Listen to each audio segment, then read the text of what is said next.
NDA का written examination maximum बच्चों का मैथ्स की वजह से क्लियर नहीं होता। अगर मैं फैक्ट्स चेक करूं तो 90% लोग मैथ्स की सेक्शनल कट ऑफ ही नहीं क्लियर कर पा रहे हैं। जबकि ध्यान से देखा जाए तो हमें कभी भी मैथमेटिक्स उतनी मुश्किल नहीं लगी है। इनफैक्ट उस बच्चे के लिए भी यह है जो 11th-12th में मैथमेटिक्स नहीं रखता है। तो मैथमेटिक्स का हवा ज्यादा बन चुका है, बट कोई स्मार्टली अगर स्ट्रेटेजी को फॉलो करे तो मुझे लगता है कि एनडीए की मैथमेटिक्स इजी है। मैं आज इस चीज को वीडियो के माध्यम से समझाने की कोशिश करूंगा। अगर आपको कंटेंट पसंद आए तो प्लीज अपने यारों दोस्तों तक शेयर जरूर करना। मैं यहां पे वो स्ट्रेटेजी बताने वाला हूं जो हम अपने ऑनलाइन एंड ऑफलाइन दोनों ही बैचेस में फॉलो करते हैं। देखो, आप अगर मैथ्स के पेपर का एनालिसिस करोगे तो भैया 120 क्वेश्चन है, 300 नंबर है, 2.5 घंटे है। 150 मिनट में 120 क्वेश्चन सोल्व करने हैं तो मोटा मोटा एक क्वेश्चन को सोल्व करने के लिए 1.25 मिनट चाहिए। लेकिन क्या सच में हमें सारे क्वेश्चन सोल्व करने हैं? The answer is no. सबसे पहले ये समझते हैं कि भैया किस तरीके से सारा मामला डिवाइड है। अगर मैं बात करूं अलजेब्रा की, this is a rough bifurcation जो पिछले 5-6 साल के बेसिस पे हमने निकाली है। थोड़ा बहुत ऊपर नीचे इसमें हो सकता है। अलजेब्रा से टोटल 35 से 38 क्वेश्चन आते हैं, वही अप्रोक्सीमेटली 90 क्वेश्चन का सिलेबस। कैलकुलस से 30 से 32, ये कभी कभी 40 क्वेश्चन भी हुए हैं, अप्रोक्सीमेटली 80 क्वेश्चन का सिलेबस। ट्रिग्नोमेट्री से 15 से 18 क्वेश्चन, कभी कभी 22 भी हुए हैं, अप्रोक्सीमेटली 40 मतलब मार्क्स का सिलेबस। वहीं पे 2D 3D ज्योमेट्री में 18 से 20 क्वेश्चन आते हैं, वही 50 नंबर का सिलेबस। प्रोबेबिलिटी स्टैट से 16 से 18 क्वेश्चन आते हैं, 40 से 50 नंबर का सिलेबस। ये आप मान के चलो, मैंने मोटा मोटा क्लासिफिकेशन कर दिया, लेकिन इसका मतलब ये नहीं है कि आपको अलजेब्रा के सारे टॉपिक पढ़ने ही पड़ेंगे। हम हमेशा बच्चों को यह बोलते हैं कि भैया इतने बड़े सिलेबस में से आप अपने कुछ एरियाज फाइंड आउट कर लो। जैसे हमारा ऑनलाइन बैच चल रहा है, जैसे अभी अग्नि 8.0 आया है, हमारे offline batches Delhi centre, Lucknow centre में जो टारगेट बैच चल रहे होते हैं, हम उसमें क्या करते हैं कि सबसे पहले तो एक बार कंप्लीट सिलेबस पढ़ा देते हैं कि भैया ये हो गया। अब हर एक बच्चा अपने अपने सेक्शन सेलेक्ट कर ले। किसी बच्चे को कैलकुलस मुश्किल लग सकती है, किसी को आसान लग सकती है। जिसने पहले अच्छा पढ़ रखा उसको ट्रिग्नोमेट्री आसान लगेगी, जिसकी पहले ट्रिग्नोमेट्री वीक रही है उसको ट्रिग्नोमेट्री मुश्किल लगेगी। तो हर बच्चे को अपने सेक्शन चूज करने हैं और वो सेक्शन इंडिविजुअल टू इंडिविजुअल अलग अलग हो सकते हैं, और सारे सेक्शन इस हिसाब से चूज करने हैं कि अप्रोक्सीमेटली 60 से 70 क्वेश्चन का सिलेबस आप बढ़िया से कंप्लीट कर लो।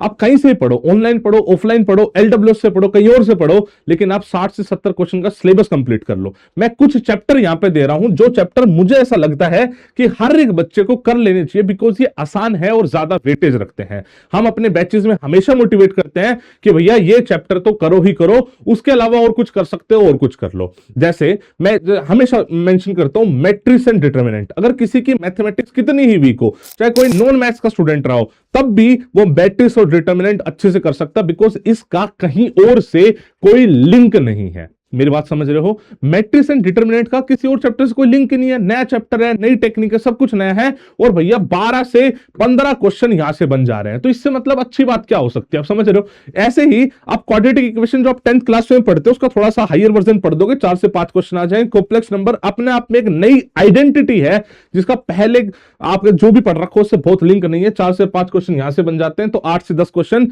वहां से बन गए। अगर आप ये पूरी यूनिट कंप्लीट करते हो जिसमें set, PNC, probability and statistics, मतलब मुझे ऐसा लगता है कि ये सब इंटरलिंक है। अगर कोई ढंग से, मतलब जो वीक बच्चा भी है ना, अगर वो 1 से 2 महीना लगा देगा ना और सिर्फ ये पूरा कर लेगा तो 25 से 30 क्वेश्चन का सिलेबस उसका हो जाता है। तो देखो ना, मामला तो हो ही गया ना।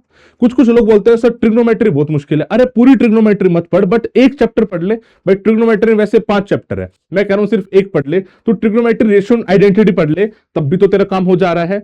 अब लोग बोलते हैं कि सर मुझे ना कैलकुलस से बहुत डर लगता है। अरे कौन कह रहा है तू इंटीग्रेशन कर? मैं कह रहा हूं मत कर, तू इतना तो कर सकता है, लिमिट्स, एओडी, फंक्शन, तू ये कर लेगा तब भी तेरे 14 से 20 क्वेश्चन हो गए। उसके अब देखो ये कितने क्वेश्चन हो चुके हैं, और तू 1-2 चैप्टर और कर ले, तू स्ट्रेट लाइन में कर ले, 5 से 7 क्वेश्चन हो गए। वेक्टर 3D कर ले, और क्वेश्चन हो गए। आप देखोगे कि कितने लिमिटेड चैप्टर में भी इतने आराम से क्वेश्चन हो जा रहे हैं। सेक्शन कट ऑफ की बात करें तो भैया 25% में सिर्फ और सिर्फ 75 नंबर लाने हैं। 25 क्वेश्चन ठीक करने हैं, 75 नंबर मुश्किल है क्या? अगर आप ढंग से 2-4 इनमें से सेलेक्ट कर लोगे ना तो भी हो जाएगा। दिक्कत कहां पर है? दिक्कत है कि बच्चा भटकता रहता है, अलग अलग रिसोर्सेज यूज करता रहता है। मैं बोलता हूं कि भैया सबसे पहले तो रिसोर्स फिक्स कर लो, एक रिसोर्स पढ़ोगे उसी से पढ़ोगे। और ये इतनी मुश्किल थोड़ी ना है यार, किसी को मैथ्स ना भी आती हो तो भी तो कर सकता है। आपके पास आज से भी 4 महीने हैं, 4 महीने मतलब कुछ ना कुछ 4.25 महीने हैं भैया, आज भी पढ़ोगे ना तो भी ये कर सकते हो। ज्यादा रिसोर्सेज फॉलो मत करो। आप ये मत सोचो मैं कुछ यहां से पढ़ लूंगा कुछ यहां से पढ़ लूंगा, नहीं। आप फ्री रिसोर्स के चक्कर में मत पढ़ो, आप पेड बैच लो। मतलब मैं तो अपने पे मतलब भरोसा दे सकता हूं भैया, हमारा एकदम क्रिस्प कंटेंट रहता है, बहुत अच्छे तरीके से पढ़ाते हैं। आपको लगता नहीं मुझे कहीं और से पढ़ना, कहीं और से पढ़ लो, लेकिन always go for paid batch.